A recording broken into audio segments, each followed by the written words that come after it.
IPL ചരിത്രം തന്നെ SRH തിരുത്തി കുറിച്ചു. 266 റൺസാണ് SRH ഇന്ന് അടിച്ചുകൂട്ടിയത്. പവർ പ്ലേയിൽ റെക്കോർഡ് പ്രകടനമാണ് SRH പുറത്തെടുത്തത്. 6 ഓവറിൽ 125 റൺസ് SRH നേടി. ഇതും ഒരു ലോക റെക്കോർഡാണ്. ഇന്നത്തെ ഒരു മാച്ച് കൊണ്ട് ഒരുപാട് റെക്കോർഡുകൾ തിരുത്തി കുറിച്ചു. അപ്പോൾ ഇന്നത്തെ SRH ഡൽഹി മാച്ചിനെ പറ്റിയാണ് നമ്മൾ ഈ ഒരു വീഡിയോ നോക്കുന്നത്. ഇതുപോലത്തെ IPL ന്യൂസിന് വേണ്ടി ഈ ചാനൽ മറക്കാതെ സബ്സ്ക്രൈബ് ചെയ്യൂ. IPL-ലെ ഹയസ്റ്റ് സ്കോർ ഒരുപാട് കാലമായിട്ട് RCBയുടെ കയ്യിലായിരുന്നു. എന്നാൽ ഈ ഒരു സീസണിൽ അടുപ്പിച്ച് 3 വട്ടമാണ് 250 മുകളിൽ SRH നേടിയിരിക്കുന്നത്. ഇതും ഒരു ചരിത്രമാണ്. ഇന്ന് ഡൽഹിക്കെതിരെയാണ് SRHന്റെ വെടിക്കെട്ട് ബാറ്റിംഗ്. ഹെഡ് ഇന്ന് 32 ബോളിൽ 89 റൺസാണ് അടിച്ചുകൂട്ടിയത്. അതുപോലെ അഭിഷേക് ശർമ്മ 12 ബോളിൽ 46 റൺസ് നേടിയിരിക്കുകയാണ്.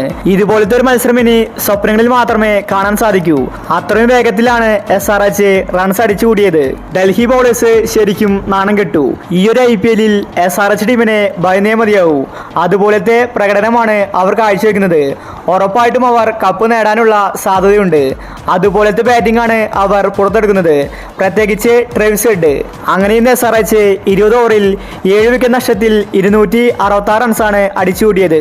പിന്നീട് ഡൽഹി സെക്കൻഡ് ബാറ്റിംഗിന് ഇറങ്ങി. കളി വിട്ടുകൊടുക്കാൻ ഡൽഹി ഒരുക്കമല്ലായിരുന്നു. പൃഥ്വി ഷോയും വാർണറുമാണ് ഓപ്പണിംഗിൽ ഇറങ്ങിയത്. എന്നാൽ തുടക്കം തന്നെ അവർക്ക് വിക്കറ്റ് നഷ്ടമായി. പിന്നീട് വന്നത് ജേക്ക് ഫ്രേസർ ആയിരുന്നു. 18 ബോളിൽ 65 റൺസാണ് താരം അടിച്ചുകൂട്ടിയത്. വെടിക്കെട്ട് ബാറ്റിംഗ് തന്നെയാണ് ഡൽഹിയും കാഴ്ചവെച്ചത്. എന്നാൽ അത് മുന്നോട്ട് കൊണ്ടുപോകാൻ അവർക്ക് സാധിച്ചില്ല. ഒടുവിൽ ഡൽഹി പരാജയം ഏറ്റുവാങ്ങി. എങ്കിലും ഡൽഹി പൊരുതാൻ നിന്ന് നോക്കി. പക്ഷേ SRHന്റെ ടാർഗറ്റ് അത്രയും വലിയതായിരുന്നു. എന്തായാലും ഒരു ദൃശ്യവിരുന്ന് തന്നെയായിരുന്നു ഇന്നത്തെ മാച്ച്. SRHന്റെ കളി കണ്ട് ആരാധകർ വരെ ഞെട്ടിയിരിക്കുകയാണ്. അപ്പോൾ ഇന്നത്തെ കളിയെ പറ്റി നിങ്ങളുടെ അഭിപ്രായങ്ങൾ താഴെ കമന്റ് ചെയ്യുക. ഇതുപോലത്തെ IPL ന്യൂസിന് വേണ്ടി ചാനൽ മറക്കാതെ സബ്സ്ക്രൈബ് ചെയ്യൂ.